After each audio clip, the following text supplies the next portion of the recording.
Valeu, meu irmão.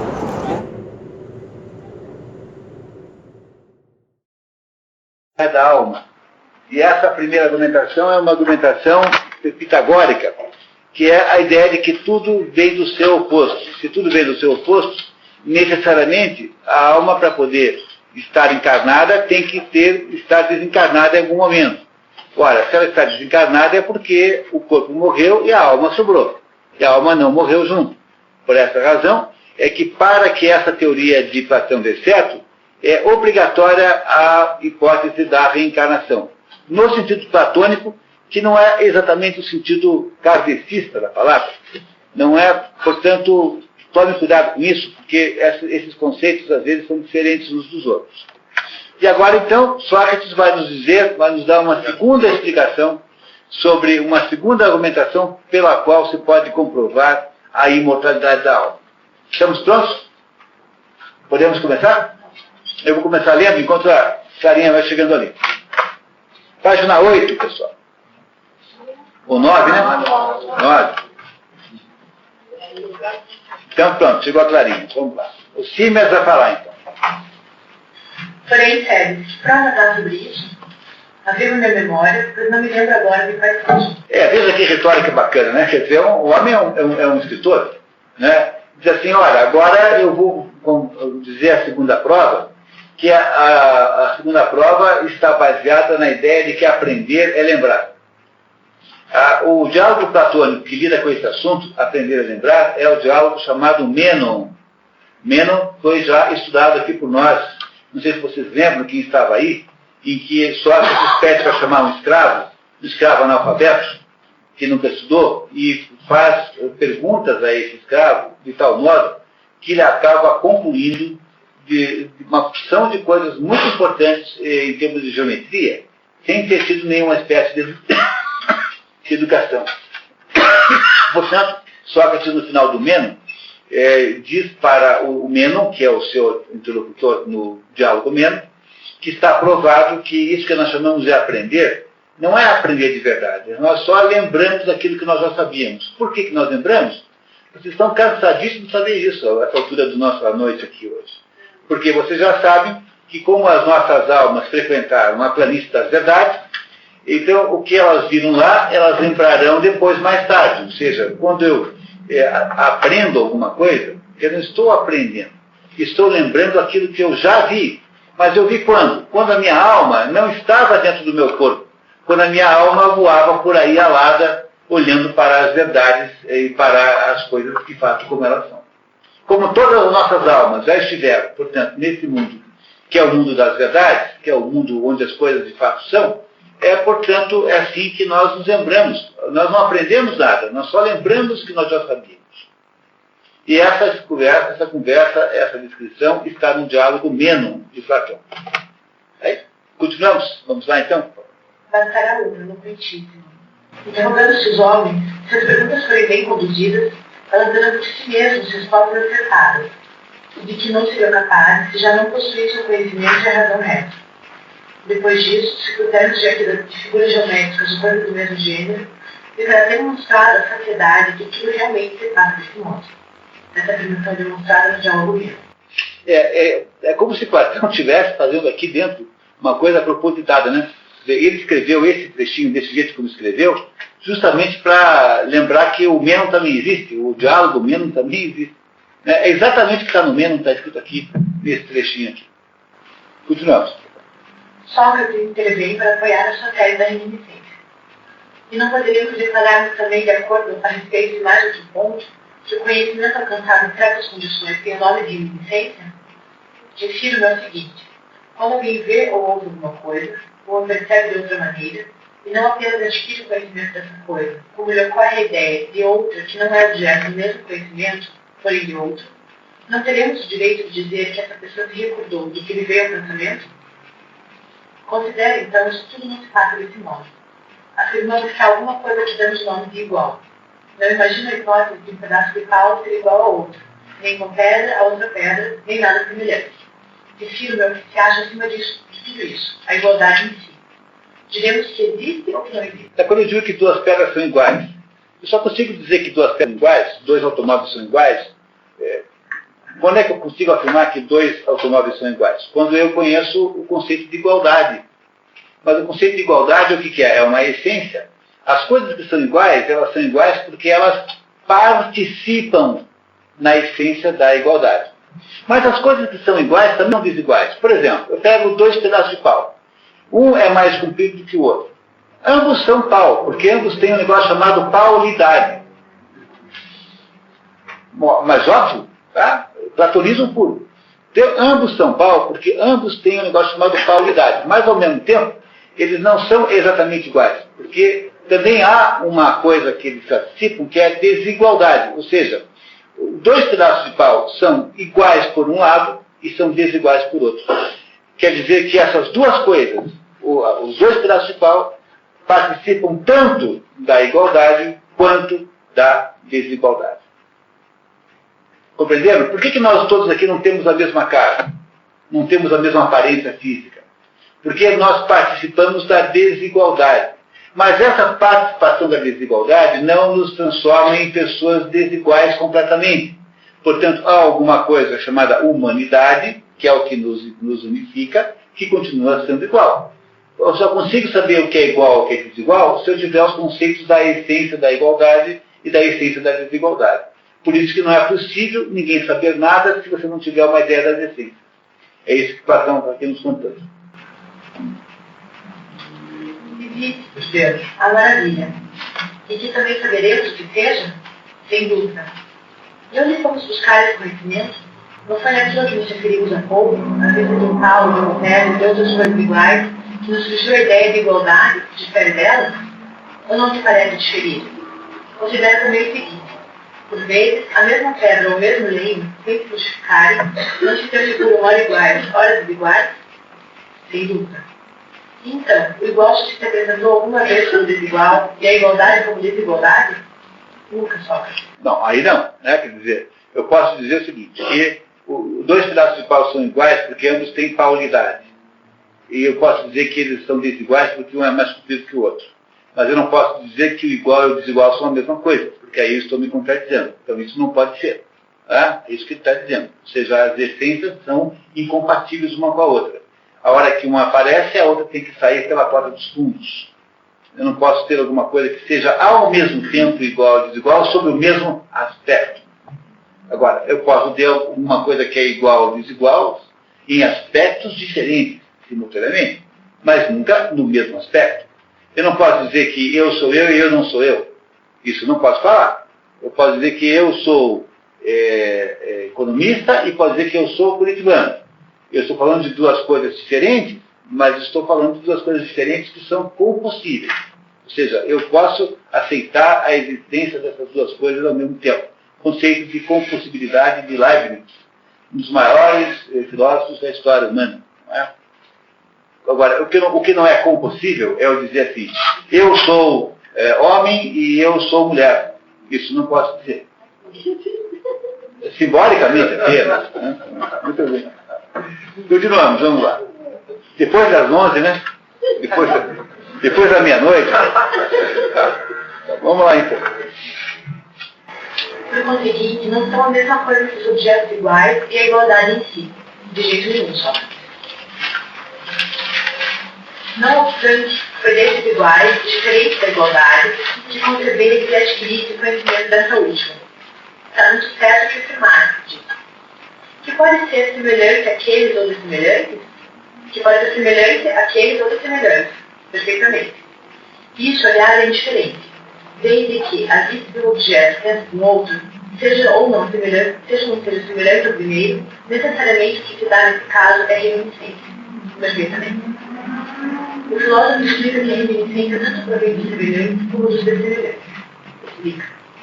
É preciso, portanto, que tenhamos conhecido a igualdade antes, tá? Tem um antes do tempo em que Vendo pela primeira vez objetos iguais, observamos que todos eles se esforçaram por alcançá-lo, porém ele era inferior. Olha só, aqui tem um platonismo no seu momento mais resumido aqui durante a nossa tarde de hoje.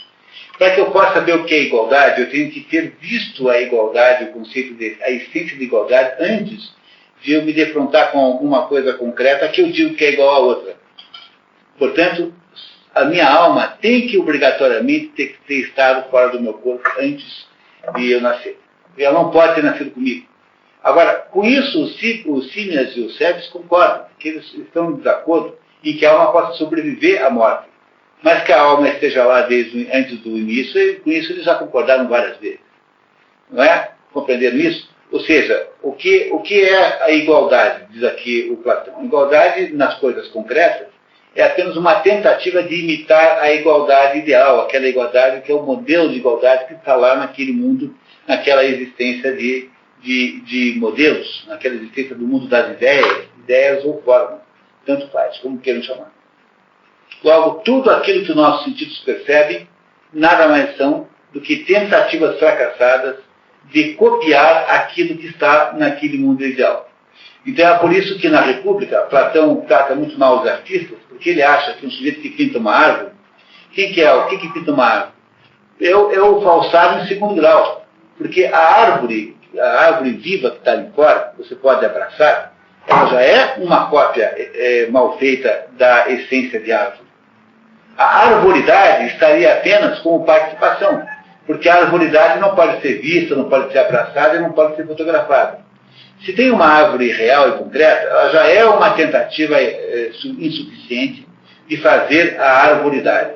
Ora, aí vem um sujeito e pinta então uma cópia, faz uma imitação da árvore. Para Platão, os artistas são todos uns vigaristas, porque estão tentando fazer em segundo grau aquilo que já em primeiro grau é uma mera imitação mal feita do quê? Da essência chamada arboridade, que não pode ser reproduzida concretamente em nenhuma árvore particular. E que só pode ser compreendido como potência de imaginação, ou seja, só pode ser compreendido como intuição. Não pode ser sentido, não pode ser compreendido pelos sentidos. Compreenderam isso? O que é platonismo? Continuamos. De qualquer forma, é por meio dos sentidos que observamos tenderem para a igualdade em si todas as coisas percebidas como iguais. Porém, sem jamais alcançar. Nunca alcançar. Por quê? Porque é impossível chegar à igualdade. A igualdade é a essência. Ela não pode estar em coisa nenhuma, realmente. Ou que diremos? Logo, antes de começarmos a ver, a ouvir ou a empregar os demais sentidos, já devemos ter adquirido em alguma parte o conhecimento do que seja a igualdade em si, para focarmos em condições de relacionar com ela as igualdades que os sentidos nos dão a conhecer e afirmar que essa se esforça para alcançá-la, porém eles são inferiores. Logo, se adquirimos antes do nascimento e nascemos com eles, é porque conhecemos antes do nascimento e ao nascer tanto o igual, o maior e o menor, como as demais noções da mesma natureza. Portanto, é válido nosso argumento para a igualdade como para o belo em si mesmo e o bem em si mesmo, a justiça, a piedade e tudo mais. Como disse, a que pudermos amar o próprio que é. Assim, nas perguntas que formulamos, como nas respostas apresentadas. O próprio que é, ou seja, o que a coisa é em si. Né? O próprio que é significa o que a coisa é em si. A beleza em si. Né? Essa beleza em si é a beleza que, no fundo, eu não consigo enxergar nas coisas belas aqui embaixo. Agora, as coisas belas aqui embaixo podem fazer com que as minhas asas voltem a crescer, porque, afinal de contas, quando você ouve uma peça maravilhosa de música, por exemplo, é como se você, de fato, tendesse, né, a sair desse mundo e ir para a beleza propriamente dita. Não é? E essa beleza material concreta que está nas coisas que participam da beleza, mas não são a beleza, elas me motivam a sair desse grau de sensível e ir para o grau de inteligível, que é encontrar a beleza como tal. Diz o Platão que só se faz isso sem o corpo, porque o corpo estará sempre me enganando e me produzindo em mim determinadas limitações que eu nunca conseguirei. Só a inteligência pura é que é capaz de produzir a compreensão por via intuitiva do que seja a beleza. Há um diálogo de Platão chamado Crátilo, em que se discute se as coisas, os nomes das coisas dizem o que elas são. E nesse diálogo, um diálogo muito interessante, No final, Sócrates conclui que nós só sabemos que as coisas são por intuição. Quer dizer, não são as palavras que nos contam que as coisas são. Nós precisamos da intuição intelectual para saber o que as coisas são. Esse é o assunto de Crático, que é um outro diálogo com Platão. Continuamos, vamos lá. Se, a esse modo, adquirimos necessariamente antes de nascer o conhecimento de tudo isso. Se, em verdade, segundo Deus, antes de nascer já tínhamos tal conhecimento e perdemos ao nascer, e depois, aplicando nossos sentidos a esses objetos, voltamos a adquirir o conhecimento que já possuíamos no tempo anterior, o que denominamos aprender não será a recuperação de um conhecimento muito nosso? E não estaremos empregando a expressão correta se dermos a esse processo o nome de reminiscência? Perfeitamente. Pois já se nos revelou como possível, ao percebermos alguma coisa, pela vista ou pelo ouvido, ou em qualquer outro sentido, pensar em outras e que nos havíamos esquecido. Mas que se associa com a guineia por parecer-se com ela e por lhe ser semelhante. Desse modo, como disse, uma de duas deve ser, por força. Ou nós temos contato com isso e o observamos durante toda a vida, ou então as pessoas das quais dizemos que aprendem posteriormente, o que fazem é recordar, vindo a ser o conhecimento de si. Esse é o assunto do Mênon, né? Novamente insistindo. O diálogo Mênon de Platão é que discute isso. Sócrates conduz o seu interlocutor para necessárias conclusões. Logo, Símeon, as almas existem antes de assumirem a forma humana, separadas dos corpos e possuírem sentimentos. Com isso eles concordam. O Símeon existe, sério, concordo com isso. De que a alma veio antes do corpo, existia antes da vida no corpo. O que eles não concordam é que a alma continue viva depois que o corpo morre. Continuam implicando com esse assunto, os dois aqui. Reparem só. Mas a dupla não se dá por vencida. Porém, Sócrates, que ela continue a existir depois da nossa morte, é o que não me parece suficientemente demonstrado, pois ainda está em pé a opinião do grupo que serve se referiu ao povo. Quem sabe se no instante preciso em que o homem morre, a alma se dispersa, sendo esse justamente o seu fim? Que impede, de fato, que ela nasça augúria e se constitua de outros elementos e exista antes de alcançar o corpo humano? Mas depois de entrar no corpo, quando tiver que separar-se dele, também acaba de uma vez, vem destruir-se? Aqui, dentro dessa argumentação, uma terrível resistência à morte, né? Não sei se vocês percebem isso, né? Quer dizer, há uma dificuldade enorme de aceitação da morte nesse negócio aqui. Bom, mas vamos lá. Quer dizer, por enquanto, a postura dessa dupla tebana é nihilista. Acho que a alma morre com a morte física.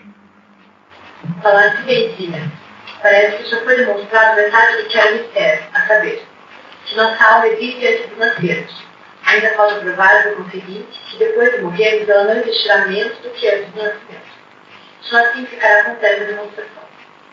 Sócrates repara que as almas necessariamente têm que sobreviver depois da morte, porque, para poderem começar a vida e existirem, precisam estar antes vivas em algum lugar.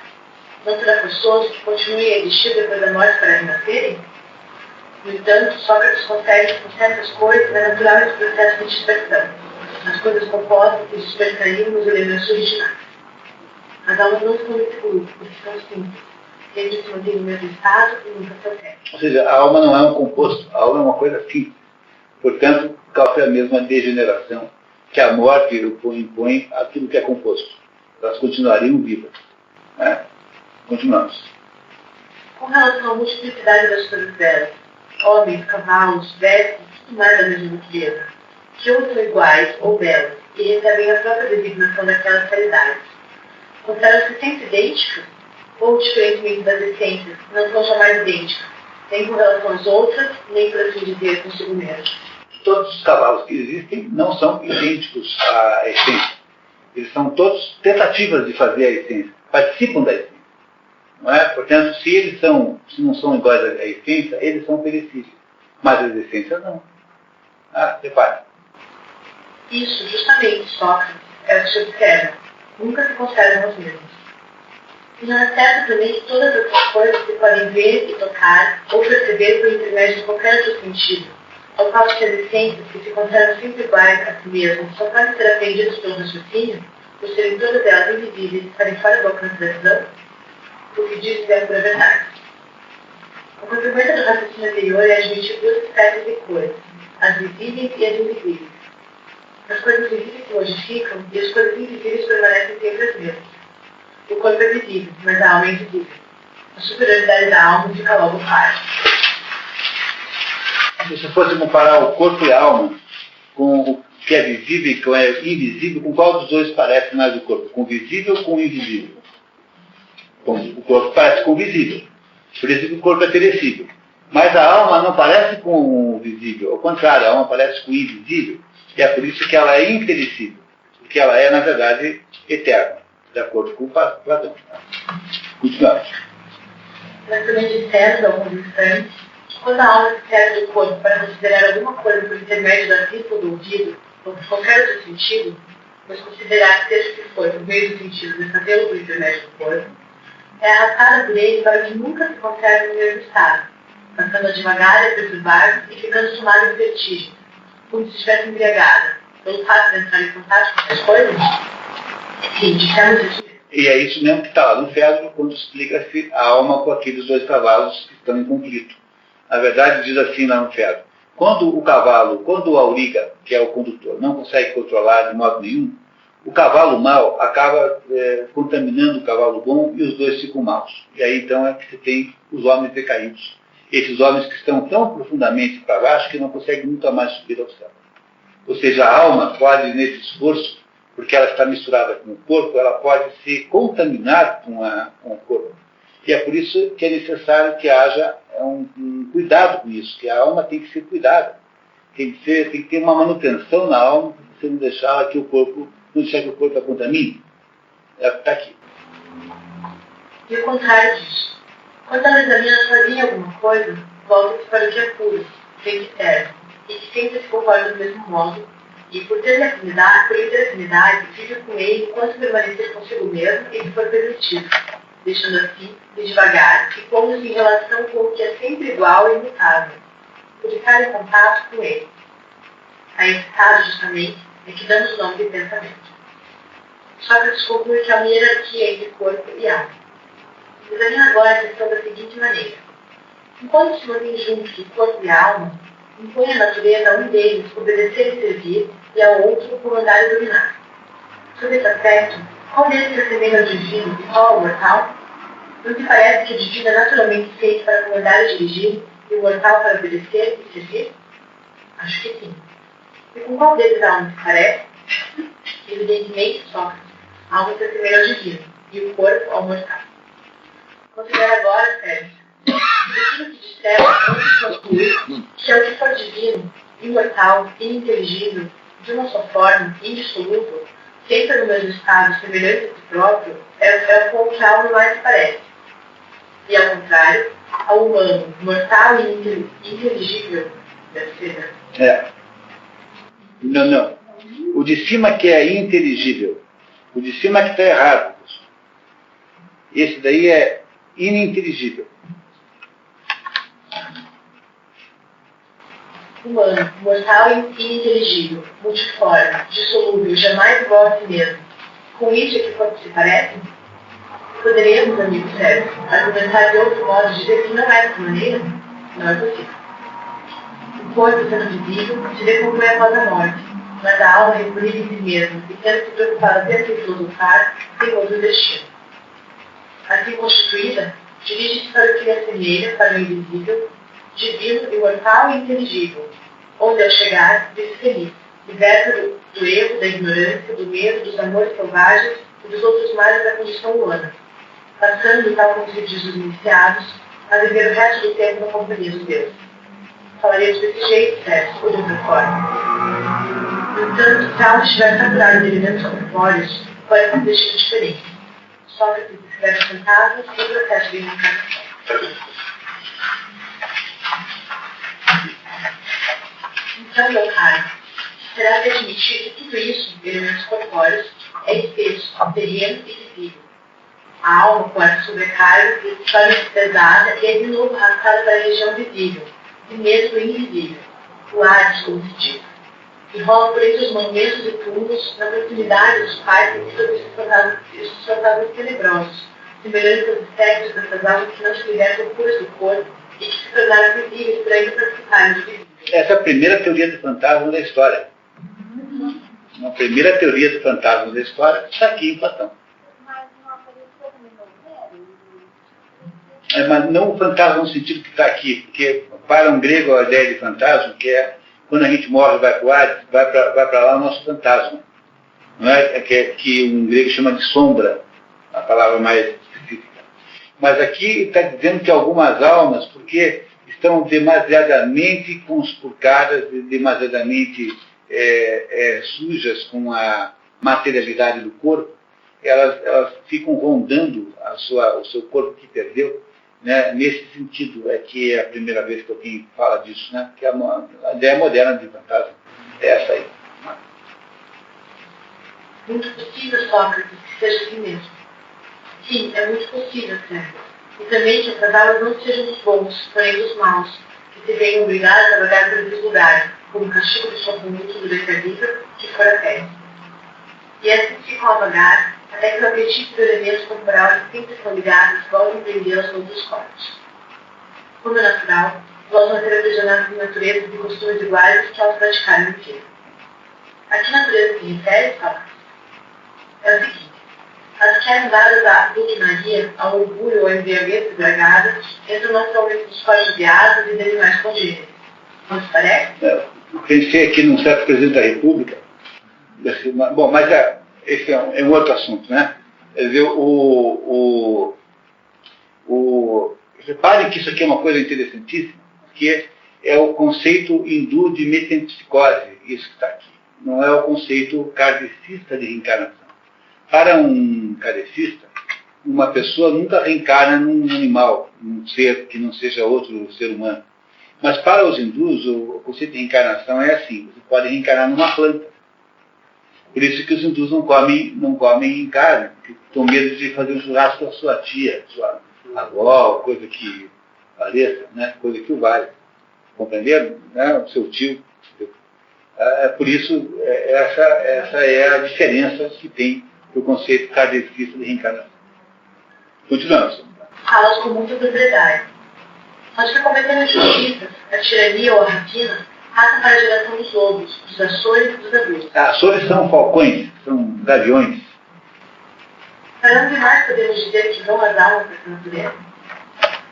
Não adulta a natureza certa, é para esses corpos que elas vão. E não é evidente que o mesmo que passa com os demais, os orientarem todas elas no sentido de suas próprias tendências? É claro, nem poderia ser de outra maneira. Logo diz, os mais felizes e que vão para os melhores lugares são os que praticam a virtude cívica e social, denominando temperança e justiça, os força apenas do hábito e da disposição própria, têm participação da filosofia e da inteligência. Por que serão os mais felizes? Por ser natural que passe para uma raça sociável e mansa, de abelhas, vespas ou formigas, ou até para a mesma raça, a humana, a fim de gerarem homens moderados. Afinal, naquele tempo, as vespas e abelhas aparentemente não eram tão agressivas como são hoje. Né? E sem dúvida. Para a raça dos deuses não é permitido passar os que não praticaram a filosofia, nem partiram inteiramente puros, mas apenas os amigos de sabedoria. Ou seja, só os filósofos vão poder partir para a raça dos deuses. Muito bem. Sócrates explica o método do filósofo para a preservação da alma. São perfeitamente cientes os amigos da sabedoria que quando a filosofia passa a dirigir da alma, essa se encontra como que ligada e aglutinada ao corpo, por intermédio do qual é forçada a ver a realidade como através das grades do encargo, em lugar de fazer sozinho por si mesmo, porém atolado na mais absoluta ignorância. O que há de terrível nesses vianos que se conhece na filosofia é consistir nos prazeres e ser o próprio prisioneiro quem mais coopera para amanhetar. Como disse, os amigos da sabedoria são cientes de que ao tomar conta de sua alma em tal estado, a filosofia lhe fala com doçura e procura libertá-la, mostrando-lhe quão cheio de ilusões é o conhecimento adquirido por meio dos olhos, como enganador dos ouvidos e dos mais sentidos, aconselhando-a a abandoná-los e a não fazer uso deles senão só o necessário, de a recolher-se e concentrar-se em si mesmo e só a acreditar em si própria e no que ela em si mesma aprender da realidade em si, e o inverso. A não aceitar como verdadeiro tudo que ela considerar por meio que em cada caso se modifica, pois as coisas desse gênero são sensíveis e visíveis, ao passo que é inteligível e invisível o que ela vê por si mesma. Convencida de que não deve pôr-se a semelhante libertação, A alma do verdadeiro filósofo abstém dos prazeres, das paixões e dos temores, tanto quanto possível, certo de que sempre que alguém se alega em extremo, ou teme, ou deseja, ou sofre, o mal daí resultante não é o que se poderia imaginar, como seria o caso, por exemplo, de adoecer ou vir a arruinar-se por causa das paixões.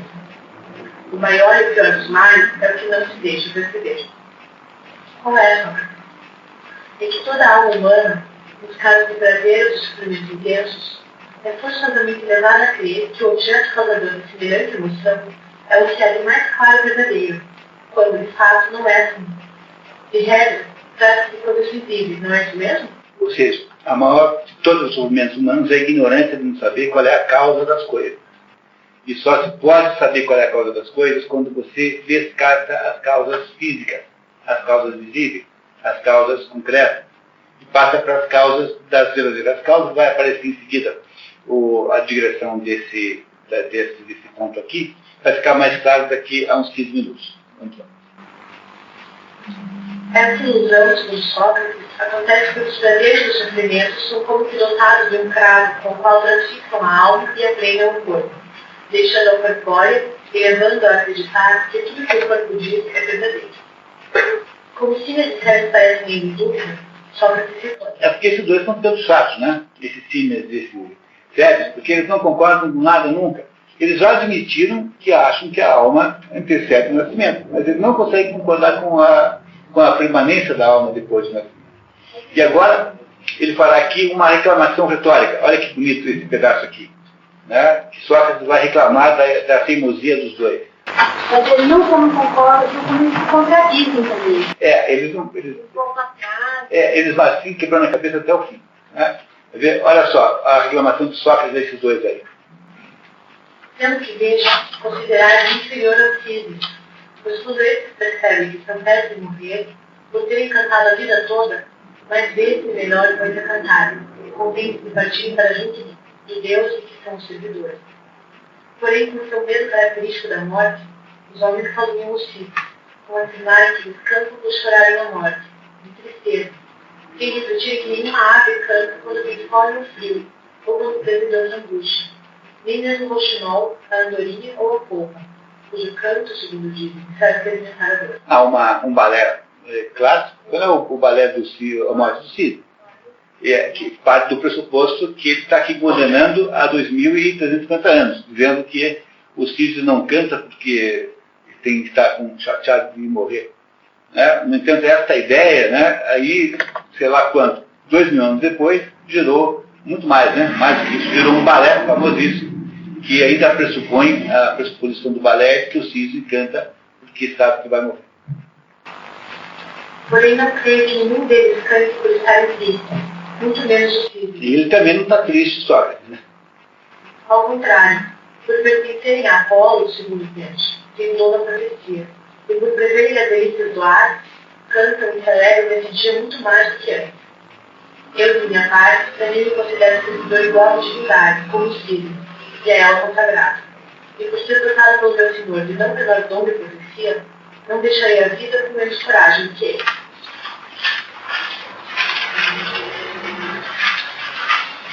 A dupla tem mais explicações e tinha tenta contestar Sócrates, comparando a alma com a harmonia da lira.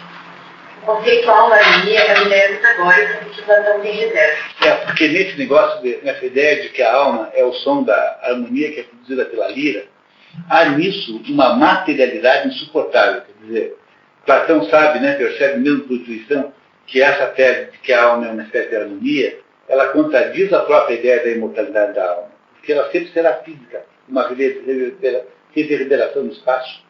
Portanto, Platão vai se incomodar agora de demolir o conceito da alma como harmonia. Ele faz isso para purgar, né, a história dessa possibilidade que não podia deixar de ser uma tentativa de contestação desses dois pitagóricos, que é o César e o Cisne. Se o instrumento se quebrar, a harmonia desaparece.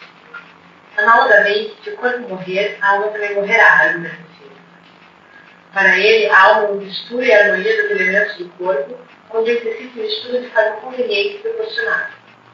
Sócrates parece impactado com o argumento. Então, Sócrates fala agora um teatrinho para fingir que está achando aquilo muito inteligente. Sócrates se contemplou durante algum tempo com um olhar parado, como era de costume. Depois falou sobre a objeção de Cícero é procedente. Se algum de vós estiver em melhores condições do que eu, por que não responder? O argumento dele é muito feliz. Porém, antes de formular qualquer resposta, suele parecer que devemos primeiro ouvir o que tem sério a opor à nossa tese, pois assim ganharemos tempo para refletir o que será preciso dizer.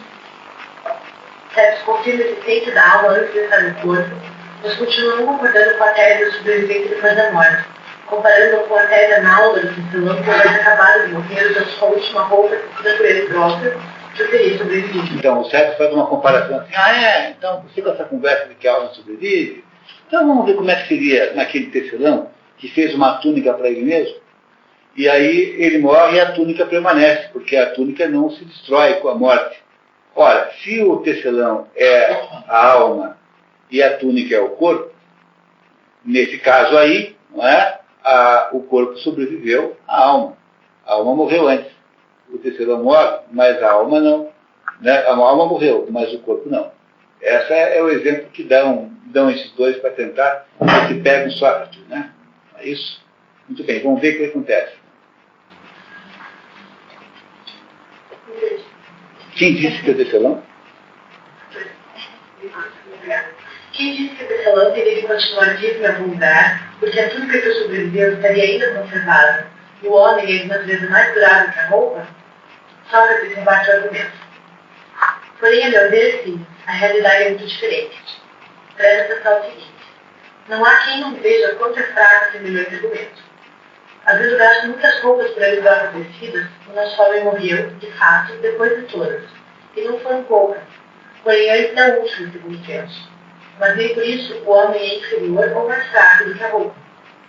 Essa imagem, quero crer, se aplica tanto à alma como ao corpo. E quem argumentasse desse modo com relação ao corpo, falaria com muita propriedade, a saber, que a alma é mais durável e o corpo mais fraco e transitório. Pois foi acertado acrescentar que cada alma possui vários corpos, principalmente como diz muito antes. Porque aqui há a pressuposição da reencarnação. Nós podemos nunca esquecer que ele estabeleceu isso como pressuposto. Se o corpo se escoa e dele parece enquanto o homem vive, a alma repete de contínuo o que foi consumido. Pois todos será conseguinte que no instante de morrer, ainda seja a alma com o último vestimento por ela feita, sabendo aquela morrer antes da última. Porque tem que ser assim, né? Necessariamente. Não é? Não tem jeito. Sócrates volta à carga, afirmando que se o corpo mantém-se conservado certo tempo após a morte, e que mais ainda a alma faria, e que ela seria superior e mais forte que o corpo. No entanto, surpreendentemente, Sócrates acaba considerando parte dos argumentos específicos. Desaparecida a alma, mostra de pronto o corpo sua fraqueza natural e se desmancha pela utilização. Cuidado, pessoal, porque Sócrates está aqui agora partindo do ponto em que Símias parou. Quer dizer, ele continua com o argumento de Símias, que ele não contestou. Né? Então ele está dizendo, desse argumento que está falando, então de fato é assim. Não é? É isso? Por isso mesmo, com base nesse argumento, não podemos confiar que a alma vista augure depois da morte. E se alguém concedesse ao expositor de sua proposição mais ainda do que falha, e lhe desse de barato não apenas que nossas almas existem antes do tempo do nascimento, senão que nada impede, até mesmo depois da nossa morte, existirem algumas e continuarem a existir, e muitas vezes renascerem e tornarem a morrer, por serem de natureza bastante forte para suportar esses nascimentos sucessivos, se lhe concedesse desse ponto, de todo jeito ele se recusaria a admitir que a alma não se esgota nesses nascimentos sucessivos, para acabar, de uma dessas mortes, por desaparecer de todo. Dessa morte última poderia acrescentar, e dessa decomposição do corpo que leva para a alma, ninguém pode ter conhecimento. Por não estar em ordem experimental. Ou seja, o que ele está dizendo aqui, seguindo aquele raciocínio que o Cícero fez, não é? Por aquele raciocínio, você não tem garantia nenhuma de que a alma possa continuar sempre viva. Portanto, a alma pode não ser imortal em decorrência daquele raciocínio que o Cícero fez, não do raciocínio do Sócrates. Tá? Muito não. Se as coisas se façam mesmo dessa forma, Por força traz ser irracional a confiança de qualquer pessoa diante da morte, a menos que alguém pudesse demonstrar que a alma é absolutamente imortal e imperecível. Sendo isso impossível, não há que meditar que o moribundo se arreceie que no instante em que sua alma se separar do corpo, venha desaparecer de todo. E por que Sócrates faz isso? Né? Por que Platão botou aqui um Sócrates que entra na conversa do argumento do outro, diz assim, tá bom, então, de fato, se você, usando o seu raciocínio, eu não tenho nenhuma garantia de que a alma não vai desaparecer com a morte do corpo. Não é? Por que ele faz isso? Porque ele quer fazer uma outra coisa que vem em seguida. Ele queria apenas ter fazer um escândalo, quer dizer, impactar todo mundo, e de fato vai conseguir fazer isso, para depois dar uma lição maravilhosa sobre o mundo das ideias. Repare que coisa maravilhosa que vem agora. César, que está narrando a conversa em Sócrates, constata que todos ficaram muito decepcionados com o recuo de Sócrates de sua posição de imortalidade da alma, porque tinham ficado firmemente convencidos pelos argumentos anteriores. Sócrates expõe sua decepção também. Pelo Deus do céu, compreendo que se passou convosco, pois agora mesmo, ao ouvir-se falar dessa maneira, perguntei em que argumentos poderemos confiar daqui por diante, se o que Sócrates acabou de desenvolver, com ser tão convincente, perdeu de todo o crédito. Como é que, meu Deus, agora não dá para acreditar mais nada que só me fala, porque até agora ele estava provando para nós que a alma era imortal, e agora quando aparece o negócio do tecelão, ele concorda que daquele ponto de vista, talvez a alma não seja imortal, tão imortal assim. Por que Sócrates faz isso? Porque ele quer nos pegar, nos dar uma rasteira, que é o que vem agora. Reparem, por favor. Sócrates está ansioso para saber de que modo Sócrates devia prosseguir na argumentação. César reporta que Sócrates saiu também que ele nunca havia se sentido tão arrebatado como naquele instante. Sócrates começa explicando aos decepcionados companheiros que não devemos ter com relação aos argumentos como os misantropos são em relação às pessoas. Misantropo é alguém que não gosta de pessoas. Não é? Mas isso, alguém que... Por quê? Porque as pessoas... Quem é que resolve misantropo? Aquele sujeito que é decepcionado pelas pessoas. Tem uma visão das pessoas, depois na hora H é outra. Essas diversas decepções tornam a pessoa, digamos, aversa à humanidade, aos outros seres humanos. Então, o que ele quer dizer é o seguinte, toda vez que nós nos decepcionamos com um argumento, nós não devemos nos decepcionar do argumento em si próprio. Porque o fato de que esse ou aquele argumento está errado, não quer dizer que a mente humana não possa argumentar certo. Entenderam o que ele queria fazer? Ele terá uma frase magnífica agora aqui. Então, a Bruna aí, fazer nível, tá? Continuamos, vamos lá. Pois é claro que esse indivíduo, Sócrates está se referindo aos misantropos que desejam a humanidade, por seus vezes são decepcionados. Alerta para que os presentes não se tornem ideólogos, isto é, adquirirem a gestão dos argumentos, porque há discursos errados. Pois é claro que esse indivíduo não convive com seus semelhantes sem conhecer devidamente a natureza humana, porque se tivesse alguma experiência nas suas relações com eles, teria compreendido como é realmente o mundo, isto é, são poucos os indivíduos inteiramente bons ou maus de todo, e que a maioria constitui o meio termo. Portanto, o sujeito que se mete no mundo dos argumentos, ou seja, no mundo da filosofia, do mesmo modo que aquele que se mete na relação com os outros não pode ser alguém inexperiente em questões humanas, porque quando você sabe como os seres humanos são, você não se decepciona com eles. Pois a mesma coisa. Está dizendo o seguinte, para você se meter no mundo do pensamento, você tem de ter uma coisa chamada capacidade dialética. Porque senão você não consegue lidar com um argumento errado do modo certo. Portanto, não ser um misólogo é garante-se, quando você se mete no mundo na vida e no mundo das ideias, com a capacidade técnica para tanto. Daí, então, o que ele está fazendo aqui também é de valorizar o dialético, que é ele, né? Porém, não é sobre esse aspecto que os argumentos se parecem com os homens. Nesse caso, o ofício não se dictou em educação. A semelhança consiste no seguinte: quando se admite a exatidão do argumento, sem ser versado na arte da dialética. Sem ser, né? Quer dizer, sem você saber argumentar. Pode acontecer que logo depois um dos pareça falso, às vezes com fundamento, outras vezes sem nenhum. E depois mais outro e mais outro da mesma natureza. Como sabe, é o que se verifica com os disputadores de razões contraditórias, só para que se refere aos sofistas e retóricos, que acabam por considerar os maiores sábios por sermos únicos a reconhecer que nada há de tão firme, nem nas coisas nem no raciocínio, encontrando-se em tudo, em verdade, em permanente agitação, tal como se dá com as águas do Eurípides, estreitos de jeito à força da maré que invertem em direção das águas várias vezes ao dia. Rio acima e rio abaixo, sem permanecer nada, um só instante no mesmo estado. Entendeu agora por que o plano socrático é recuperar a identidade entre o logos e a coisa? Porque o mundo intelectual dessa época é o mundo de vigaristas intelectuais, que são esses sujeitos que lidam com os assuntos intelectuais sem serem dialéticos, ou seja, são incapazes de descobrir que impiedade é alguma coisa que o Título não sabe o que é. Não é? Não é isso? Quer dizer, o Sócrates aqui está fazendo, então, uma reafirmação do próprio projeto socrático. Isso aqui é a reafirmação do próprio projeto socrático, de uma maneira diferente de falar. É muito certo o que diz. E se de fato existe a justiça verdadeira e estável, capaz de ser compreendido, não seria de lastimar, certo, no caso de ouvir alguém esses argumentos que ora parecem verdadeiros, ora falsos, em vez de empurrar-se ou a sua própria incapacidade, acabasse por irritar-se e comprazer-se em tirar de si a culpa para lançar no raciocínio, e passar, daí por diante, o resto da vida a odiá-lo e a despreciá-lo, com que só alcançaria liberdade, e do conhecimento das coisas. Ou seja, transformar-se-ia num isólogo, né? Que é o que ele não quer que aconteça.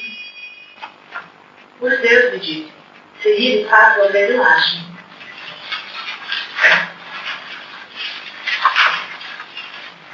Sócrates continua a viajar dos discípulos, já que não mais poderiam contar com ele a partir do dia seguinte. Assim, continuou, de início precisamos acautelar-nos contra semelhante perigo. Não permitamos o ingresso na alma da ideia de que não há nada tão raciocínio. Quer dizer que o raciocínio não funciona, que não tem nada que se possa fazer. A ideia de que não se pode ter conhecimento nenhum, essa é uma ideia moderníssima. A ideia de que nenhum conhecimento é possível é essa ideia que Sócrates está falando para eles não terem, que é uma ideia nihilista, negativa, de que o raciocínio não pode chegar a lugar nenhum. Pode. Né? Digamos isso sim, que nós aqui ainda não estamos suficientemente sãos, mas que devemos esforçar-nos para alcançar esse desiderato. Tu e os demais, por causa da vida que ainda tem pela frente. Eu, por motivo, justamente, da morte. Já sei muito que nesse momento em que a morte é tudo, não me acho como filósofo ou amigo da sabedoria, mas como amigo de discussões, como se dá com os indivíduos muito ignorantes. Esses tais, quando debatem algum tema, não se preocupam absolutamente de saber como são, de fato, as coisas a respeito de que tanto discutem, senão me deixar convencidos dos circunstâncias de suas próprias afeições. Nisso põe todo o empenho. Eu também, num ponto apenas agora, me diferencio deles. Me diferencio deles. Não me esforço por demonstrar aos presentes a verdade do que afirmo, a não ser como acessório, mas por convencer-me, tanto quanto possível, a mim mesmo. A mim mesmo. Muito bem. Quanto a vós, se aceitarmos um conselho, concedei pouca atenção aos Sócrates, porém muito mais a verdade. E essa é uma frase celebérrima desse diálogo. Né? Concedei pouca atenção a Sócrates, mas, sobretudo, a verdade. Porque a verdade que interessa não é o filósofo que você tem que defender, é a verdade que tem que ser defendida. E essa é a definição de filosofia.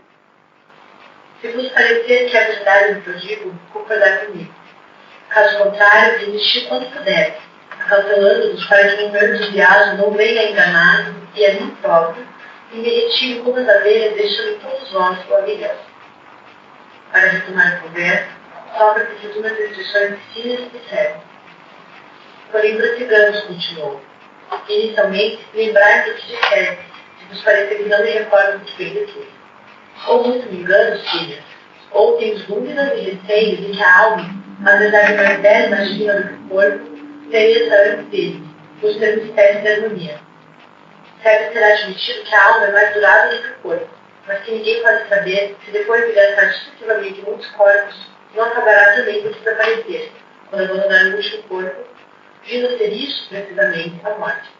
A destruição da alma, visto não fará nunca o corpo de morrer. Não é isso mesmo que me disser? Precisamos examinar? Não está uma maravilha esse resuminho que ele fez do que os outros dois pensam? Está toda a restrição que os outros têm com relação a esse assunto. Mas eu concordo. Para responder a sério, Sócrates nos faz ver que, se a harmonia é algo composto, não pode ser anterior aos elementos de que afirmar. primeiro se ela é composta, primeiro tem que saber o que é composto para saber o que é. Se ela é resultado de um composto, o composto é antitéreo. Logo, isso estaria em contradição com a primeira concordância, né? Porque se a alma necessariamente se ela necessariamente depende do composto, ela tem que vir depois, mas se ela vem depois, está em contradição com aquela tese já aceita de que a alma existia antes do corpo. Não é? Portanto, está contraditório. É isso que ele está dizendo. E nos mistérios continuou, que é justamente o que se dá quando declara que a alma existia antes de ingressar no corpo do homem e de assumir a forma. Porém, é composta de elementos que até então não existiam. A contradição, né? É isso que ele está dizendo. A harmonia não é o que afirma de tua comparação. Ao contrário, primeiro existem a lira, as cordas e os sons, que terem uma harmonia. Essa é a última formário, como é também a que desaparece mais cedo. De que modo por essa consonância dessa função com o que disser Deus? Quer dizer, ou aceita uma tese ou aceita outra. Está em contradição, né? Sócrates manda assim as escolher duas proposições. A de que aprender e recordar, ou a de que a alma é a harmonia. Silas escolhe. Sobre todos os pontos, Sócrates, eu prefiro a primeira, porque a outra foi feita sem demonstração, por parecer-me verossímil e algum tanto conveniente, razão de admitir a maioria dos homens. No entanto, estou certo que as demonstrações e as comparações não passam de impostura, capazes de iludir-nos se não tomarmos as devidas precauções, em geometria como em tudo mais. Mas o argumento relativo ao conhecimento e à reminiscência se baseia no princípio típico de aceitação, pois foi assegurado que nossa alma existe antes mesmo de ingressar no corpo, como existe sua relação com a essência daquilo que denominamos o que é. Ora, essa proposição, conforme estou convencido, foi por mim adotada com argumentos muito sólidos. Daí ter-me forçado, o que parece, a não permitir que nem eu, nem ninguém afirme que a alma é harmonia. Pronto. E aí o Platão colocou na boca do pitagórico a negação da tese de que a alma é harmonia, que é aquilo tudo que ele queria desde o início, com essa conversinha fiada aqui. Né? O que ele queria era parar com essa tese de que a alma é harmonia. E agora ele conseguiu botar essa conclusão na boca do sujeito que iniciou a defesa da tese. Né? E agora ficou claro que nem mesmo o pitagórico é capaz de aceitar essa tese, que é completamente equivocada. Sócrates insiste no mesmo ponto, fazendo se ver que há diferença entre as diversas almas. Logo, a alma pode ser uma harmonia, mas uma força organizadora dos elementos e recomposta. Opondo-se de quase tudo durante a vida inteira e dominando-os em mil modos, às vezes por meio de castigos violentos e dolorosos, no âmbito da ginástica e da medicina, às vezes por meio de suas dores, como ameaças e argumentações, enfrentando de alma contra o apetite, as cóleras e os temores. Portanto, a alma não é uma harmonia, a alma é alguma coisa que faz o corpo funcionar de acordo com os critérios dela. Ela não é resultado de alguma coisa, ela é uma espécie de causa. É o contrário. Sócrates resume a posição de Tese. Resume-se no seguinte o que procura. Existe prova de que nossa alma é imperecível e imortal, para que o filósofo que esteja no ponto de morrer encoraje e acredite que depois da morte se sentirá muito melhor no outro mundo do que se vivesse de maneira diferente até o fim, e não se mostre corajoso por modo estúpido e irracional. A demonstração de que a alma é algo fora de semelhante à divindade e que existia antes de nos tornarmos homens, não impede, segundo disseste, que tudo isso não prove que ela seja imortal, mas tão somente que é relativamente durável e que antes poderá ter vivido algures um tempo indefinido e aprendido e praticado muita coisa. Mas isso lhe será imortal. Seu ingresso no corpo poderá ser o começo de sua própria destruição, uma espécie de doença. Assim, cansado de carregar as fases desta vida, acabará por desaparecer do que denominamos morte.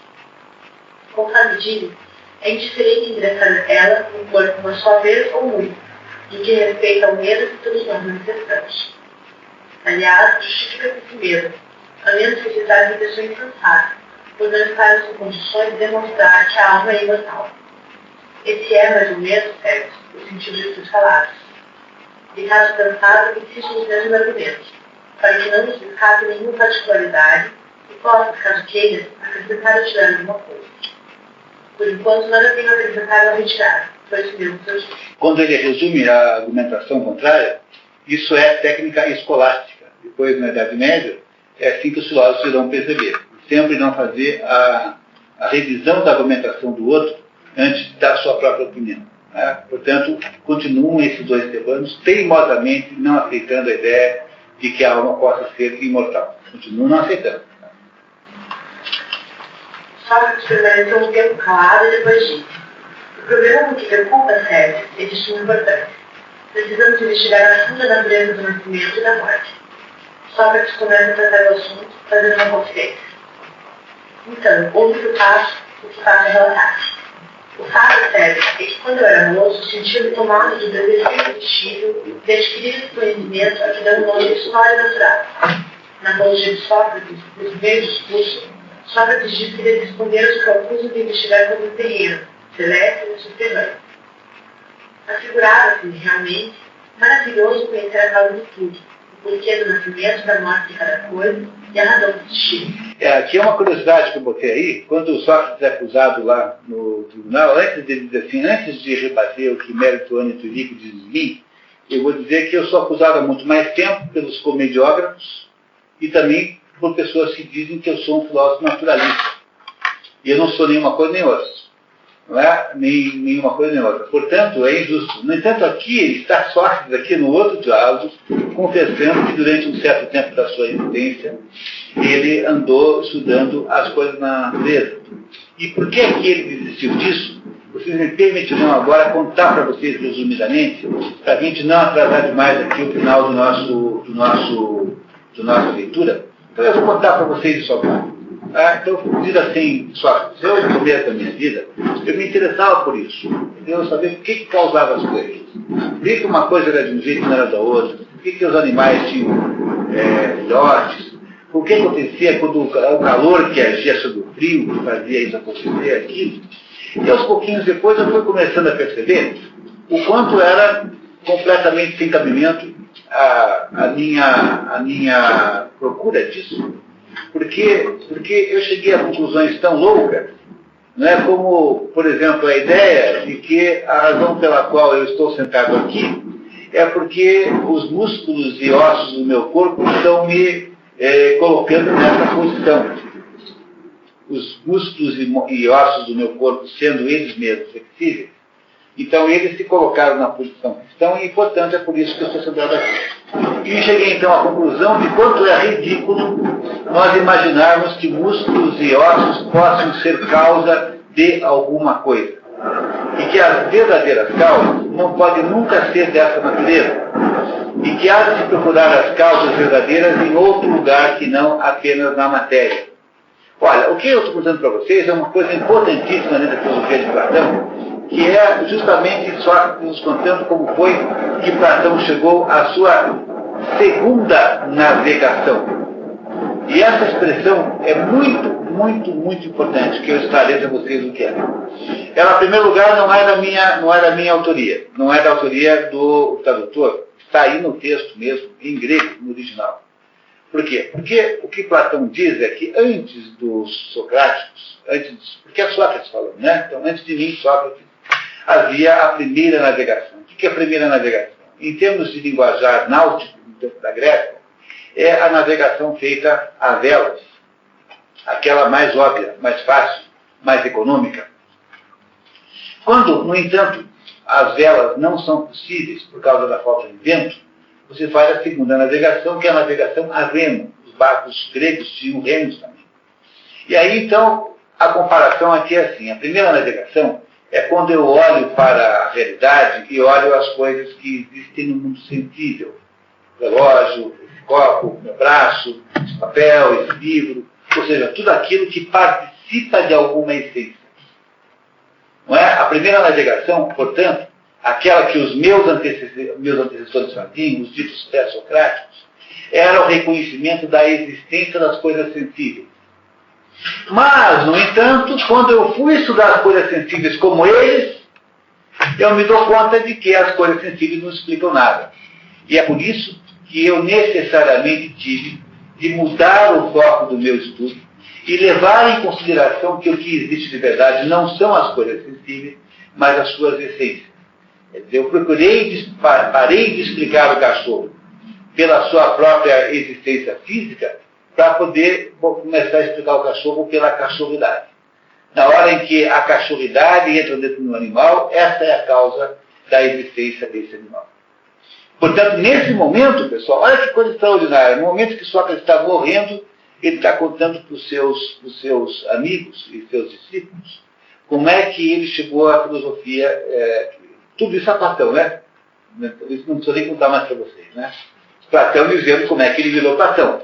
Eu virei Platão assim, não é? Colocando isso na boca de Sócrates. Então, se vocês lerem comigo, pularmos agora aqui essa página, né?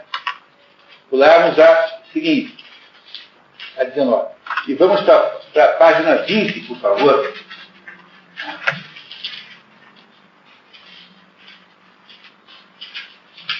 Vamos para, tendo feito esse resumo, tá, por favor. Tendo feito esse resumo, Sócrates pergunta: querem que faça a descrição completa, sério? E como empreende o segundo roteiro de navegação para a investigação da causa? Sócrates dá essa demorada explicação. De seguida continuou, já cansado de considerar as coisas sensíveis. houve que era preciso precatar-me para não acontecer comigo o que se dá com as pessoas que observam e contemplam o sol quando há eclipse. Por vezes perdem a vista, não olham apenas para a imagem dele na água ou em algum meio semelhante. Sentindo essa possibilidade, receei ficar com algo inteiramente sério, de fixar os olhos nas coisas e procurar alcançá-las por meio de uns sentidos. Pareceu-me aconselhado a acolher meu pensamento, para nele contemplar a verdadeira natureza das coisas. É muito provável que minha comparação condisse um pouco, pois estou longe de admitir que quem considera as coisas por meio do pensamento só contempla suas imagens, o que não se dá com quem as vê na realidade. De qualquer modo, meu caminho foi esse. Em cada caso particular, trato sempre do princípio que se me afigura mais forte, considerando verdadeiro o que com ele concorda, ou se trata de causas ou do que for, e como falso o que não afina com ele. Ou seja, para que você possa saber qual é a causa de alguma coisa, explicar alguma existência, só quando você procura na segunda navegação a essência de que aquela coisa participa. E toda tentativa de explicar o mundo para a ciência, por exemplo, né, a ciência pura, se explicar pelos objetos em si, é sempre fracassado. Ele vai explicar melhor agora na segunda. Só para que se explica melhor. Então, considero que se segue, continuou, para ver se está de acordo comigo.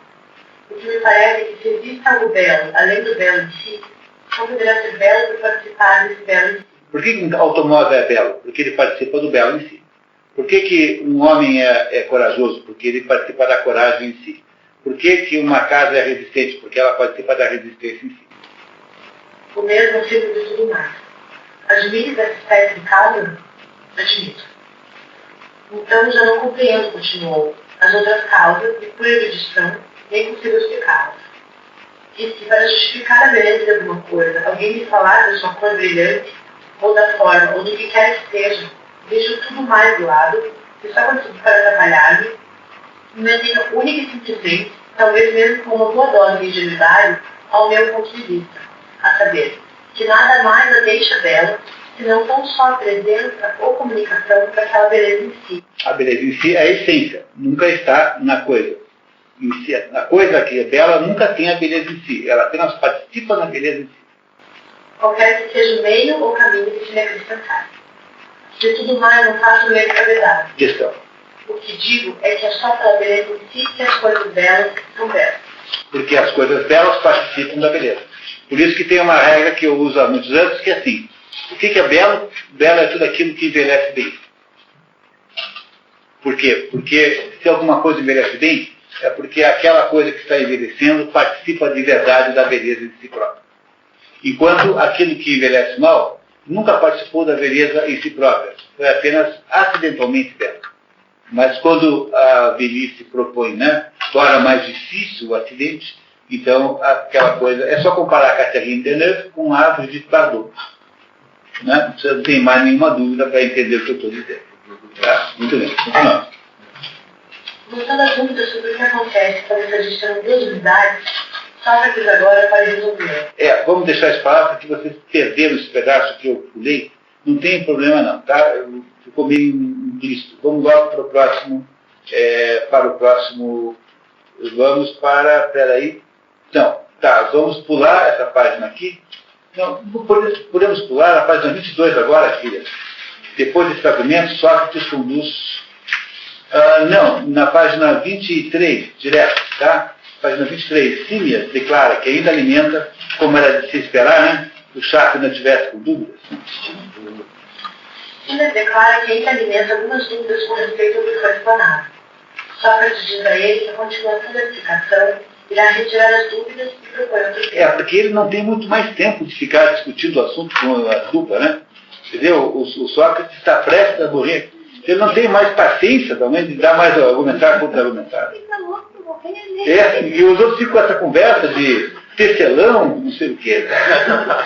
Não é possível. Se a alma for imortal, exigirá cuidado da nossa parte, não apenas na proporção de tempo que denominamos vida, senão o tempo todo no universal, parecendo que dispõe a um grande perigo e não atender a esse aspecto da questão. Porém, devemos, senhores, considerar também o seguinte: se a alma for imortal, exigirá cuidado de nossa parte não apenas nessa porção de tempo que denominamos vida, senão o tempo todo no universal, parecendo que se dispõe a um grande perigo e não atender a esse aspecto da questão.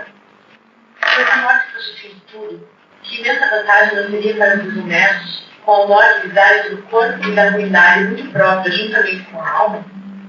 Agora, porém, que se nos revelou imortal, exceto para Símias e Cérebro, né? Muito bem. Não resta a alma a possibilidade, se não for tornar-se, quanto possível, melhor e mais sensato. Ao chegar a alma ao Hades, nada mais leva consigo a não ser a instrução e a educação. Justamente, como se diz, o que mais favorece ou prejudica o moço desde o início de sua viagem para lá. O que contra o seguinte: ao morrer alguém, o demônio que em vida lhe tocou, o sorte se encarrega de levá-lo a um lugar em que se reúnem os mortos para serem julgados, e de onde são conduzidos para o Hades com guias incumbidos de indicar o caminho. Depois de terem o destino merecido, de lá permanecerem em tempo indispensável, outro guia os traz de volta, após numerosos e longos períodos de tempo. Esse caminho não é o que diz Tércio e F, ao afirmar que o caminho do Hades é simples. A meu ver, nem é simples, nem rico. Se fosse o caso, seria dispensável o guia, pois ninguém pede onde entrar a noção.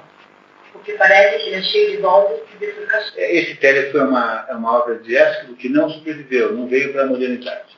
Então ainda vou fazer mais um pulinho, mas para esse novo pulinho, eu tenho um resumo que eu trouxe para vocês, que é um resumo chamado Esquema Platônico número 2. Olhem, por favor, aí nos materiais que vocês receberam.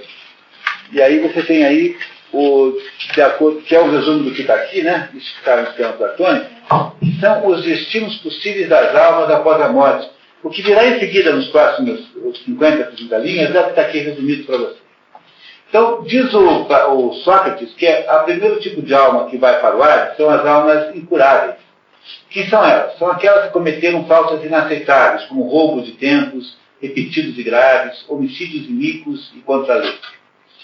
Essas aí são lançadas para sempre no Tártaro. O Tártaro é a parte mais funda do inferno, onde estão os pecados, os grandes castigos e o lugar mais desagradável.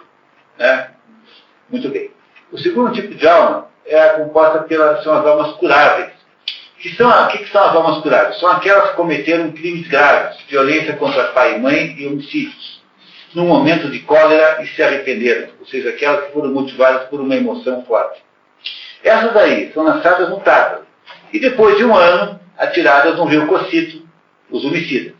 E no rio Pires Flegetonte é o rio fervente, um rio que está fervendo, o que significa pire vem de fogo, né? Piromaníaco, né? Não é? Não é isso? Violência contra o pai e a mãe, de onde pode passar para o lago Aquelúzia, se perdoadas por suas vítimas. Se as vítimas perdoarem a esses que são curáveis, então depois de um ano pode passar para esse lago Aquelúzia, que é o equivalente mais ou menos ao que nós chamaríamos no cristianismo de purgatório. Depois as almas medianas, que cometeram faltas sanáveis, faltas menores, são transportadas pelo rio Aqueronte, passam a residir no lago Aquelúzia, onde se purificam pelo tempo marcado pelo destino, e renascem como animais, e até como seres humanos, caso dos melhores. É o destino da maioria dos homens, das almas. E por último, aqueles que tiveram uma vida bela e santa, e que atravessaram a vida com pureza e moderação, vivem na Terra, mas as purificadas pela filosofia, são instaladas em lugares boníssimos, que estão nos Campos Elíseos, de Champs-Élysées, que é um pedaço do inferno, que chama-se Campos Elíseos, e na Ilha dos Bem-Aventurados, que é onde estão as almas boníssimas que moram no Hades, mas, digamos assim, no Jardim Los Angeles do Hades, né? no champanhado do Hades. Né? Mais ou menos essa ideia. É isso que fará Platão em seguida, contando para vocês essa história que nós vamos pular, para irmos direto ao final do grau, porque lá é que nós devíamos estar a essa altura, não é? E aí, então, vamos para a página... Na página 24 ainda, pessoal, tá? Sócrates descreve o itinerário. Será que eu resumi mais para frente? Não, é que o resumo que eu fiz foi de um material que não está nesse resumo aqui. Está no texto, mas não foi resumido aqui. Então vamos para a página 24, Sócrates descreve o itinerário da alma. Por favor. Sócrates descreve o itinerário da alma depois da noite. Descrevendo os mundos subterrâneos do Hades, complexo de água e os diversos destinos das almas. Terminada a exposição, Sócrates retorna o tema da sua morte. Afirmar de modo positivo que tudo seja como acabei de expor não é próprio do homem sensato. Olha que maravilha. Quer dizer que isso tudo que eu acabei de dizer para vocês, todo esse esqueminha platônico número 2, é assim que é mesmo? Eu não posso afirmar, porque eu nunca estive lá para ver. Compreenderam? Ele precisa da hipótese da reencarnação, ele precisa de um Hades, mas ele não sabe muito bem o que é isso, porque no fundo, ele tem que apenas pensar mitologicamente, não é? Na filosofia platônica, volta e meia, Platão para de explicar alguma coisa e conta um mito, como acontece no César, por exemplo, como acontece aqui, como acontece no banquete, etc, etc. Pois a mesma coisa acontece aqui, ele vai contar esse mito, porque ele quer que nós compreendamos alguma coisa indiretamente por isso. Mas ele não está afiançando que é assim, desse jeito mesmo, como ele está dizendo que é. Muito bem, olha só o que ele vai dizer. Afirmar Mas se deve ser assim mesmo? Mas se deve ser assim mesmo, ou quase assim, no que diz respeito a nossas almas e suas moradas, sendo a alma imortal que nos revelou, é a proposição que me parece digna de fé e muito própria para recompensar-nos do risco em que incorremos por aceitá-la como tal. É um belo risco, eis o que precisamos dizer a nós mesmos, arquitetos de forma de encantamento. Essa é a razão de me ter alongado nesse mito. Confiado nele é que pode tranquilizar-se com relação à sua alma, o homem que passou a vida sem dar o menor apreço nos prazeres do corpo e aos cuidados especiais que ele requer, e considerá-los estranhos a si mesmo e capazes de produzir justamente o efeito oposto. Todo entregue aos direitos da instrução, com os quais adornava a alma, não como se o fizesse com algo estranho a ela, porém como joia da mais reivindicação. Temperança, justiça, coragem, nobreza e verdade, espera o momento de partir para o ar quando o destino o convocar. Nós também, se necessário, acrescentou, e todos os outros, teremos de fazer mais tarde essa viagem, cada um no seu tempo. A mim, porém, para falar com o melhor traje, agora mesmo chamo meu destino. Mas está quase na hora de tomar o banho. Acho melhor saber isso antes de beber o veneno, para não dar às mulheres o trabalho de lavar o cadáver. Está bem, Sócrates. Porém, que determinações me deixas, ou esses aqui, a respeito de teus filhos, ou o que mais podemos fazer por amor de ti que nos for graça de contar? O que sempre fugiu de questão, foi a sua resposta.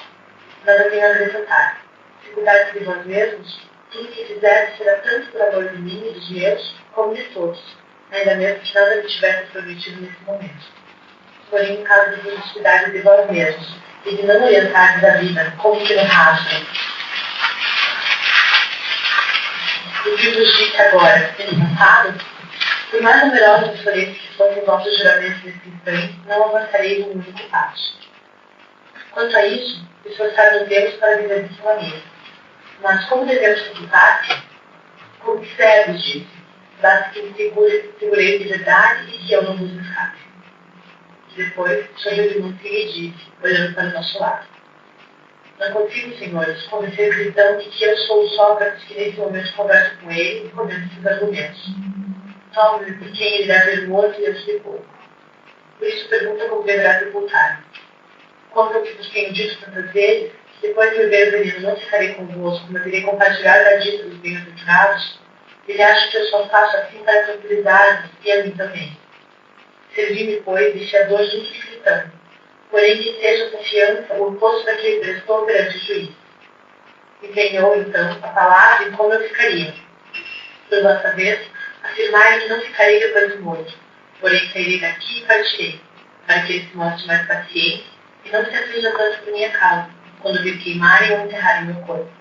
No pressuposto de que eu esteja sofrendo enormemente. Nem diga dos meus funerais que expõe Sócrates, ou o carrega, ou o sepulta.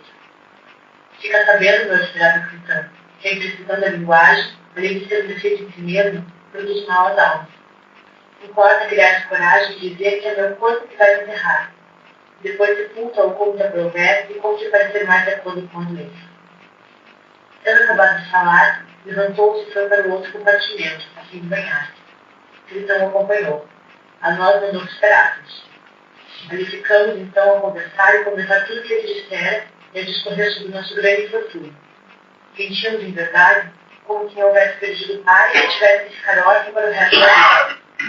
Depois de tomar banho, trouxeram os filhos. 2 ainda eram pequenos, o outro mais crescido. Chegaram também as mulheres de casa, com as quais ele conversou na frente de Cristão, e depois de lhes haver feito certas recomendações, pediu que retirassem dali as mulheres e os meninos e veio para o nosso lado. O sol já estava quase a desaparecer, pois Sócrates havia ficado lá dentro bastante tempo. Ao fim do banho, sentou-se, porém não conversou muito. Chegou-se o comissário dos homens, que lhe disse: Sócrates, de ti não terei que queixar uns dos outros, que se zangam comigo e rompem em palavras e pragas quando os convido a tomar o veneno por determinação superior. No teu caso, pelo contrário, durante todo esse tempo e em várias outras oportunidades, pude reconhecer em ti o homem mais nobre, mais delicado e melhor de quantos para ti tem vindo. Hoje, especialmente, tenho certeza de que não te zangarás comigo, pois sabes muito bem que é dos outros a culpa. E agora, já que ficaste ciente de que vinha anunciar, adeus. Suporte o inevitável da melhor maneira possível. E desatando a chorar, deu as costas e retirou-se. Sócrates olhou para ele e disse: adeus também para ti. Faremos isso mesmo. Depois voltou-se para o nosso lado. Que homem delicado. Durante todo esse tempo, tinha feito vezes e várias vezes conversou comigo. Excelente criatura. Agora mesmo, quanta generosidade revela com esse choro por minha causa. Porém, vamos, cristão, obedeçamos-lhe. Dar logo o veneno se estiver pronto. Senão, cuide de prepará-lo ou encarregado disso. O que eu acho, Sócrates, é que o sol ainda está aproximando das montanhas, não baixou de todo. Sei também que muitos tomaram veneno bem depois da intimação e de comerem e beberem a par. Sim, alguns até mesmo depois de relações amorosas com quem eles apetecessem. Não te apresse, temos tempo. É natural, cristão, que esses tais procedessem conforme disserem, por imaginarem que disso lhes adquiria alguma vantagem. Mas é também natural não procederem dessa maneira, pois não vejo que possa vir a lucrar e beber o veneno como versário, se não for tornar-me ridículo aos meus próprios olhos, por agarrar-me dessa maneira à vida e tentar economizar o que já não me existe. Vamos, obedece-me e já sabes o que eu digo. Ouvindo, Cristão fez sinal ao menino que se encontrava no exército. Esse saiu e voltou pouco depois com o veneno encarregado de lhe dar veneno, que já o trazia espremido na taça. Ao ver o homem, Sócrates perguntou: e agora, meu caro, já que tens nessas coisas, o que precisarei fazer? Nada mais, respondeu, do que andar depois de beber, até sentir despejo nos ternos, e em seguida deitar-te. Assim o veneno fará. Depois dessas palavras, vendeu a Sócrates da taça, que a tomou das mãos dele com toda a tranquilidade, sem o menor temor, nem alteração da cor ou das feições. Mirando por baixo o homem, com aquele olhar de todo, perguntou-lhe: que me diz? E se eu fizesse uma ligação com um pouquinho disso aqui, é permitido ou não? Estou preparando, Sócrates, a quantidade que nos parece suficiente. Compreendo, mas pelo menos é permitido, e até um dever, pedir aos deuses que façam feliz a passagem desse mundo para o outro. É o que peço. Provei aqui na tenda. Depois de assim falar, levou a taça aos lábios e, com toda naturalidade, sem vacilar em nada, bebeu até a última gota. Até esse momento, quase todos tínhamos conseguido reter as lágrimas. Porém, quando vimos beber que havia bebido tudo, ninguém mais abraçou. Eu também não me contive, chorei lágrima livre. Cobrindo a cabeça, eu achei o meu infortúnio. Sim, não era sobre pirata que eu chorava, mas a minha própria sorte, por ver de que espécie de amigo me viria privado. Cristão levantou-se de mim por não poder me ter as lágrimas. Apolodoro, que desde o começo não havia parado de chorar, pôs-se a urrar, comovendo seu pranto e lamentações até o íntimo de todos os presentes, com exceção do próprio Sócrates. Que é isso, gente incompreensível? Mandei ferir as mulheres para evitar esses exageros. Sempre soube que só deve morrer com palavras de bom amor. Calmai-vos, sede homens. Ouvindo falar dessa maneira, sentimos envergonhados parando de chorar. E ele, se deixar de andar, ao sentir as pernas pesadas, deitou-se de costas, como recomendaram homens velhos. Ele, sem intervalos, apalpava os pés das pernas. Depois, apertando com mais força os pés, perguntou se sentia alguma coisa. Respondeu que não. De seguida, sem deixar de comprimir a perna, do arqueiro para cima, mostrou-nos que começava a ficar frio e a enrijecer. Apalpando mais uma vez, declarou-nos que no momento que aquilo chegasse ao coração, ele partiria. Já se lhe tinha iniciado quase todo o baixo ventre, quando, descobrindo o rosto, pois o havia tapado antes, disse, e foram suas últimas palavras: Cristão, vê se queres dizer mais alguma coisa. A essa pergunta, já não respondeu. Decorrido mais algum tempo, deu uma observação. O homem descobriu, tinha um olhar parado. Percebendo isso, Cristão fechou os olhos e a boca. Então foi o fim do nosso amigo, Império. Do homem, podemos afirmá-lo, que entre todos os que nos foi dado a conhecer, era o melhor e também o mais raro e mais justo.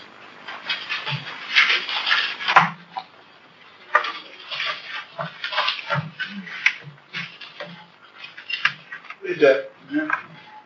Foi Sócrates, então, que morre nesse dia descrito no Fédon. A razão pela qual esse evento é tão importante, esse conjunto de julgamento e morte de Sócrates é um dos mais extraordinários eventos da história da humanidade. Ele é, em primeiro lugar, um evento real, isso aqui aconteceu, é muito provável que uma boa parte do que foi descrito aqui tenha sido assim mesmo que aconteceu, nessa parte final, porque Sócrates estava numa posição absolutamente impossível. Há tantas e tantas coisas aqui dentro, deve a gente ficar o resto da noite conversando sobre essa história aqui, né? Mas vocês compreenderão que não é possível. Então, tentando alguma coisa, encontrar aqui alguma coisa aqui de fechamento, para que a gente possa sair daqui com a maior dimensão possível do que aconteceu aí. Sócrates é um sujeito que é acusado de estar contrário aos deuses da cidade. É acusado de ter uma opinião diferente da opinião da cidade.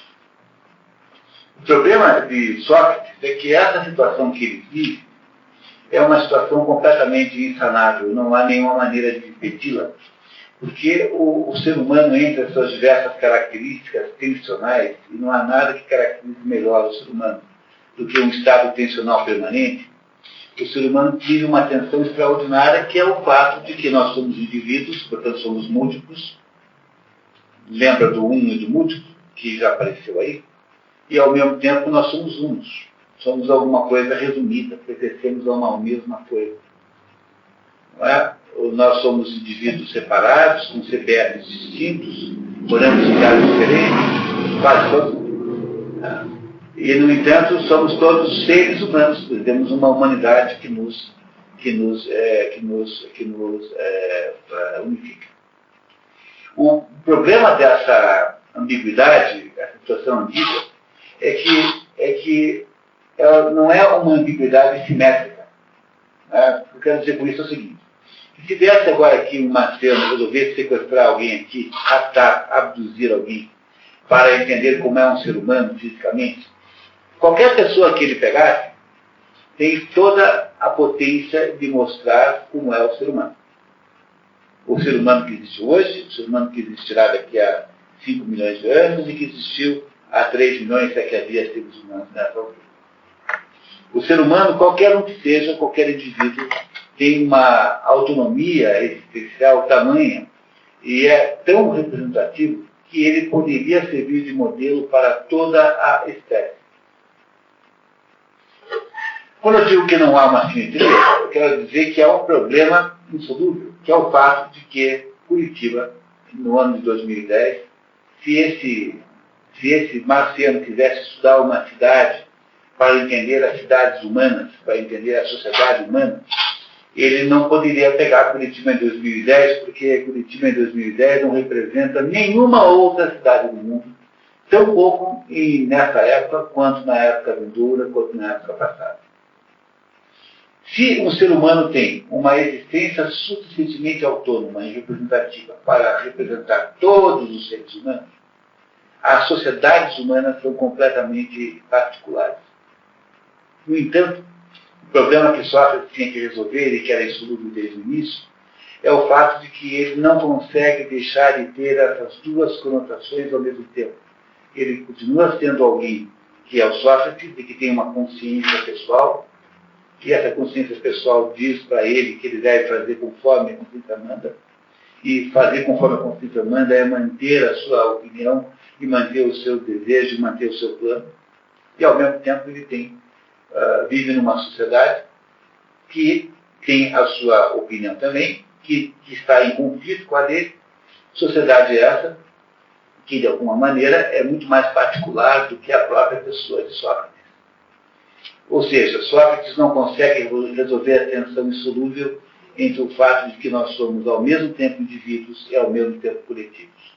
Porque nós nunca sabemos quanto da nossa vida deve-se a cada uma dessas duas fontes, por exemplo. A língua que nós falamos é uma língua que nos foi entregue pela coletividade, nós não inventamos a língua. Isso já seria em si próprio um exemplo extraordinário da importância do coletivo sobre o individual. Como Sócrates não quer abrir mão da sua própria consciência e fazer o que o tribunal de Atenas teria exigido dele, teria ficado satisfeito, Sócrates é obrigado a aceitar as consequências desse fato. E ao aceitar as consequências do fato de que ele não abre mão da sua própria opinião e ao mesmo tempo ele respeita a opinião do conjunto, Sócrates torna-se, portanto, a vítima sacrificial por excelência. Porque se havia, de fato, naquele contexto da tirania dos 30, a necessidade de punir alguém, de fato, para que reduzisse aquela tensão que estaria produzindo a rebelião potencial da sociedade. Quem é que você pega para a vítima sacrificial? Você pega sempre aquele que for mais frágil, aquele mais fraco. Você pega quem? Pega o cordeiro, né? O carneiro. A ideia do sacrifício de animais é sempre de um animal, do animalzinho que não consegue se defender. Você não pode pegar o ânito, porque o ânito tem amigos poderosíssimos e ele vai retalhar, ele vai produzir uma rebelião. Você não pode pegar o Alcibiades, porque o Alcibiades é de briga. Quem que você pega? Você pega aquele velhinho. Como é que vocês podem imaginar que foi condenado à morte um velhinho desse, um velhinho que era herói de guerra, embora eu não tenha contado para vocês nem hoje, que passou a vida inteira lidando com assuntos públicos, né? Que não tinha nada, que era um sujeito que tinha uma respeitabilidade enorme, que havia salvado a vida de várias pessoas. Como é que se explica uma coisa dessa? Alguém tinha que pagar por aquela tensão da tirania dos filhos. E esse alguém é Sócrates. Mas na hora em que ele paga com a vida pela tirania dos 30, ele faz uma espécie de paixão, como é equivalente no caso de Jesus Cristo, numa dimensão muito maior. Jesus Cristo também é o sujeito que não tem defesa. Ninguém é amigo de Jesus Cristo. Os judeus não querem, os romanos são diferentes. Quem é que é amigo de Jesus Cristo? Aqueles 12 patetas, chamados apóstolos, que ainda eram 12 patetas nessa época. Ele não tem nenhum amigo, ele não tem nenhum poder de retaliação, ele não é de uma família rica, não era uma família poderosa. Pois, se a morte de Jesus Cristo significa a fundação do cristianismo, a morte de Sócrates significa a fundação da filosofia. Porque, passados 2.399 anos, todo sujeito que se pergunta por que é que ele tem o direito de fazer a pergunta que quiser para o mundo, e que tem o direito de pensar o que bem entender do mundo, deveria lembrar de Sócrates automaticamente, porque se Sócrates tivesse deixado engolir pelo sistema, não é? Quando eu era menino, tinha lá no colégio onde eu estudava, no colégio paranaense, um outro colega que dizia assim, esse negócio de que Jesus Cristo é Deus é uma besteira. Veja, se Jesus Cristo fosse Deus de verdade, ele descia da cruz e enchia todo mundo de bolacha. Bom, se Jesus Cristo tivesse feito isso, não haveria cristianismo. Não teria funcionado. Pois só funcionaria se houvesse de fato o sacrifício. Pois a mesma coisa acontece com Sócrates. Se Sócrates não tivesse cedido ao tribunal e por exemplo, afirmado ao tribunal que ele não faria mais aquilo que tinha feito até então, que ele iria ou exilar-se em algum lugar muito longe, com a Mantineia, iria sair do circuito, seguramente ninguém teria sacrificado aquela pessoa especial, porque afinal era uma vítima muita covardia fazer o que fizeram com o Sócrates. Mas ele sabia que a manutenção da sua opinião, ou seja, ter fidelidade à sua própria consciência, iria compensar o sacrifício da sua própria vida. E é por isso que a morte de Sócrates, essa que vocês viram aqui descrita em detalhes hoje, é o ato fundador da própria filosofia. É um dos atos mais importantes da história da humanidade. Platão queria nos dizer isso, tá, mas ele queria, sobretudo, nos contar sobre a teoria das ideias, das formas. Nos contou muitíssimo bem. Não há nenhum outro diálogo platônico em que ele tenha ido tão a fundo na descrição da teoria das formas como esse aqui. Portanto, é a referência mais rica de todas. Eu sugiro muitíssimo que vocês leiam essa obra inteira, porque o resumo que é feito aqui não consegue, obviamente, dar a dimensão verdadeira do conteúdo que há aí. Seja como for, há inúmeras e inúmeras preciosidades dentro dessa nossa leitura de hoje. Compreendemos aí todo o processo socrático, como foi que ele aconteceu. Compreendemos qual era o sentido da existência de Sócrates, o quanto até hoje ainda é absolutamente imprescindível que se faça a recuperação da identidade entre o logos e a coisa, porque o que só se ouve é mentira, a mentira domina completamente o mundo, a mentira é sistemática e universal. E é preciso entender aí o que Platão entende, né, por verdadeira compreensão do mundo. Platão quer sair do mundo sensível e ir para o mundo inteligível, demonstrando que é no mundo inteligível que há alguma coisa a aprender de verdade, ou seja, o mundo sensível só se entende na medida em que ele participa de alguma coisa que está acima de si. Ou seja, só é compreensível na medida que está relacionado com o mundo inteligível, que é o mundo da essência. Afinal de contas, disso tudo, nasce uma definição de filosofia extraordinária, sobretudo por ser muito simples, que é a seguinte: filosofia é a capacidade que alguém tem de olhar e ver o que é.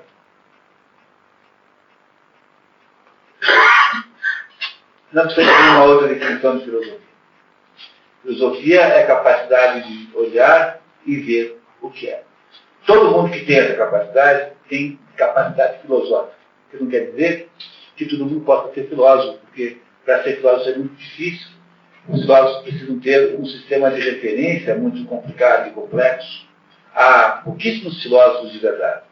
No entanto, raciocinar filosoficamente, comportar-se filosoficamente, é alguma coisa que qualquer pessoa pode ter. E aí, de tudo isso, nasce, então, finalmente, a maior lição de todas, é que é inconcebível para um filósofo como Sócrates ter uma vida de um jeito e ter um discurso de outro. Não dá para fazer. Como nós estamos acostumados com a filosofia de academia, com a filosofia de escola, né?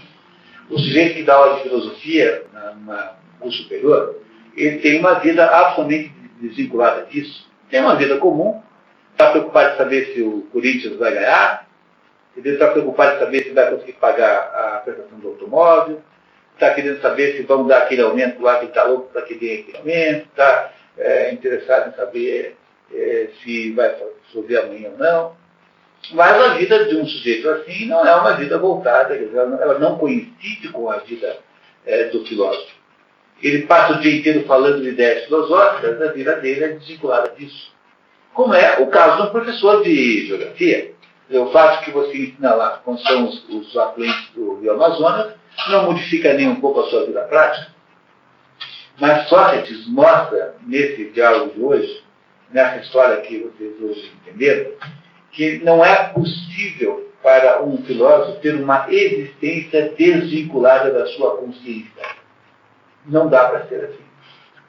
Ele não pode ser assim, porque se fosse assim, ele seria apenas um falastrão de filosofia, um filosofante, um sujeito falando de coisas filosóficas. Mas a existência de Sócrates se consome justamente nesse processo de paixão, porque aqui há, de fato, uma paixão no mesmo sentido que há uma paixão na morte de Jesus Cristo. Eu estou comparando, entendam, com muito cuidado, porque há aqui uma grande distinção de tamanhos, né? Mas aqui há também uma paixão como aquela de Jesus Cristo. A paixão também equivale aqui a uma morte. É uma morte ritual que faz aquela vida fazer sentido.